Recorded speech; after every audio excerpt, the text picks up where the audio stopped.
Assalamualaikum warahmatullahi wabarakatuh. Lirdana sahabat Rasulullah ala musannif Al-Fatihah. A'udzu billahi minasyaitonir rajim. Bismillahirrahmanirrahim. Alhamdulillahi rabbil alamin arrahmanir rahim maliki yaumiddin. Iyyaka na'budu wa iyyaka nasta'in ihdinas siratal mustaqim. Siratal ladzina an'amta 'alaihim ghairil maghdubi 'alaihim waladdallin. Amin. Jamaah rahimakumullah, puji syukur kepada Allah SWT. Salawat salam tetap terimpakan junjungan Nabi Muhammad sallallahu alaihi wasallam. Kita akan melanjutkan bacaan kita wal maqalah sati sata wa isrun. Ujian yang ke-26. Auhallahu ta'ala ila batil anbiya'i alaihi salam man laqiyani bil maut wa huwa yuhibbuni adkhaltuhu jannati.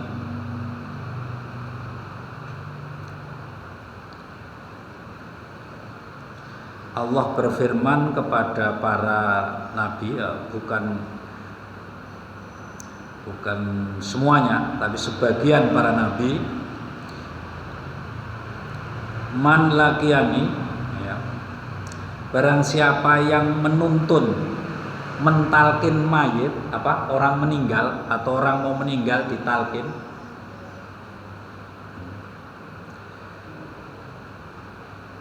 ketika orang nazak atau sebelum nazak itu mestinya memang ditalkin kalimat la ilaha illallah.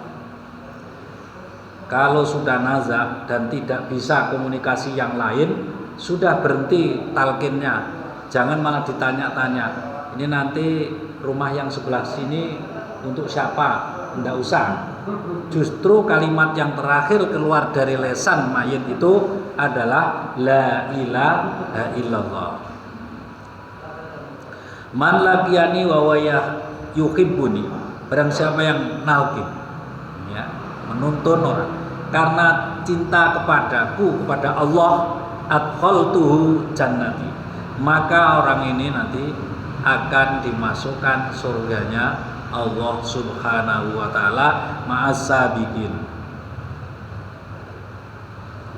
Jadi kalau ada orang meninggal tujuannya biar ini nanti dicintai oleh Allah, maka dia nanti akan dimasukkan surga beserta orang-orang sabiqin, itu orang-orang mukmin yang terdahulu, yang sudah meninggal lebih dulu.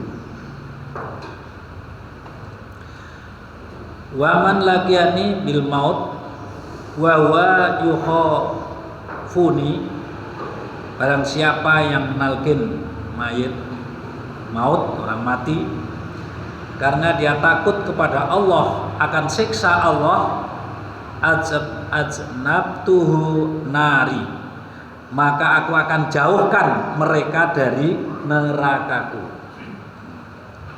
Takut ya, nalkinnya kalau bisa jangan mepet-mepet mau meninggal, ya sekarang inilah ditalkin orang-orang itu, dituntun, diarahkan untuk bisa mengucapkan nanti akhirnya kalimat la ilaha illallah. Kalau sudah mau meninggal, kalau sudah ada yuhorgir, sudah sulit ini, karena batas diterima tobatnya orang itu kan kalau sudah yuhorgir ya sudah.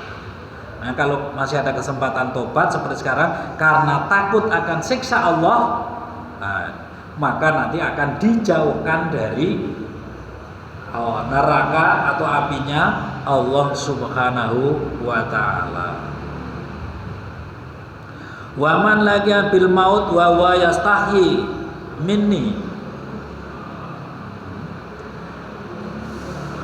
ansitul hafdzati dzunubahu, barang siapa yang menalkin maut, ya, dengan tujuan itu memang malulah sama Allah Subhanahu wa ta'ala. Masa kita diberi nikmat Allah, dikarunia Allah, ya, kok nggak malu sama Allah, nggak takut siksa, nggak, malah Kalau sudah nalkin tujuannya tadi biar ini nanti malu pada Allah, ansitul hifdota dzunubahu, maka akan melupakan, ya, menjaga dari dosa-dosanya. Jadi tidak ketulis dosa-dosanya di sini karena ditafsiri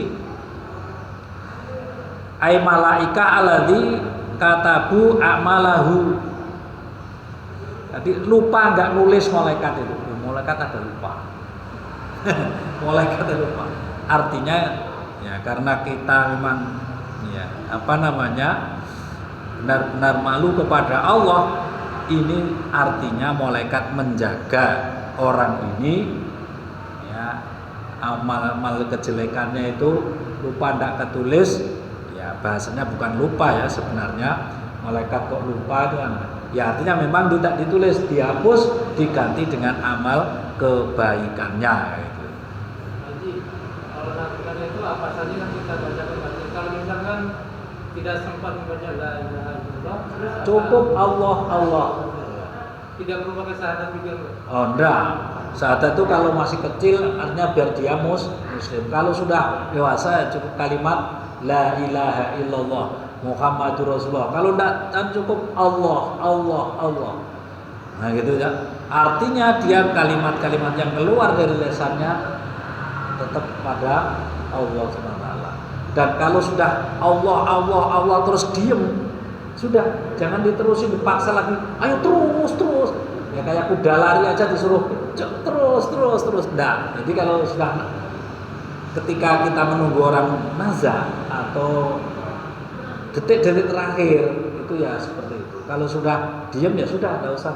Yang penting ketika kita umpama menyampaikan Allah masih kode pakai matanya masih bisa lesannya walaupun tidak kedengeran umpamanya, itu sudah cukup. Itu termasuk akhirnya termasuk kalimat yang terakhir diucapkan la ilaha illallah.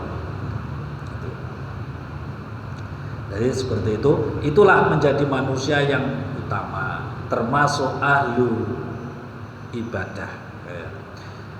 Wal maqalah sabi'ah wa isrun. Pembahasan yang ke-27.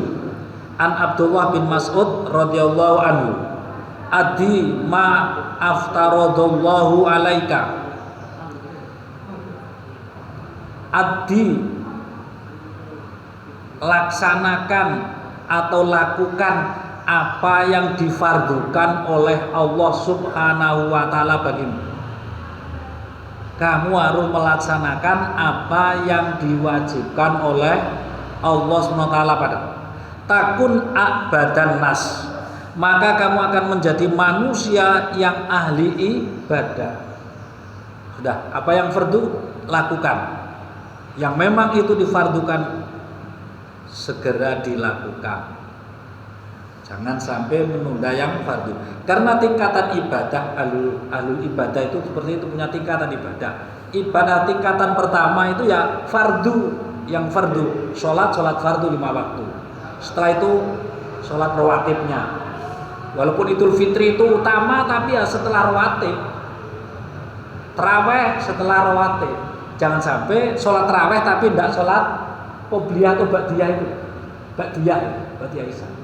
Ada karena tidak tahu keburu atau apa, ikut aja taraweh. Berarti ada nilai yang lebih hilang gitu loh. Ada nilai lebih hilang. Jadi abadan nas, kapan orang itu melaksanakan yang diwajibkan oleh Allah Subhanahu wa taala. Addi ma aftaradallahu alaika takun abadan nas. Kamu akan menjadi manusia ya, yang ahlu ibadah. Ahlul ibadah. Wastanib maharimallahi takun izhadan nas. Wastanib, jauhilah maharimillah, apa yang dilarang oleh Allah Subhanahu wa taala, kamu akan menjadi orang yang zahid, orang yang zuhud, orang yang menjaga halal haram. Termasuk ahli ibadah itu selain melaksanakan fardunya Allah, menjauhi larangan Allah. Nah, gitu.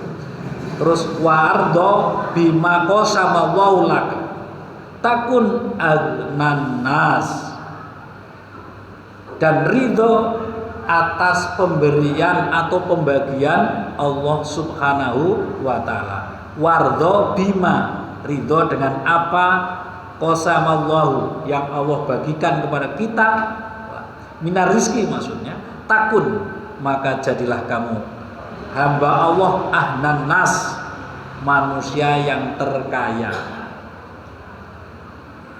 Karena laisal ghina an kasratil mali walakinal ghina ghina nafsi. Orang kaya itu sebenarnya bukan karena banyaknya harta, tapi lebih dari itu adalah kaya hati. Hatinya tuh tenteram. Hartanya banyak tapi masalahnya juga biasanya banyak. Mobilnya ada di mana-mana, rumahnya ada di mana-mana, sana bang sana nage, bang sana nage. Ya, termasuk bank-bank yang lain. Ya sudah. Ya, hidup tidak tenang, tidak istiqomah. Ahnan nas, yaitu orang yang diberi ridho hatinya oleh Allah SWT apa yang telah diberikan kepada kita, rizki apa saja kita senantiasa ridho. Walaupun ridho itu begini, artinya memang kadang kita mengharap kok tumben dia enggak kasih saya ya umpamanya. Selama kita tidak nuntut, ya kalau ngomong seperti itu ya namanya sudah ridho itu. Kecuali kalau mau tuh kamu tumben tidak kasih saya, nah, baru itu sudah jelas bahasanya tidak ridho. Terima kasih. Mungkin untuk besok kita akan siapkan menghadapi akhir Ramadan. Assalamualaikum warahmatullahi wabarakatuh.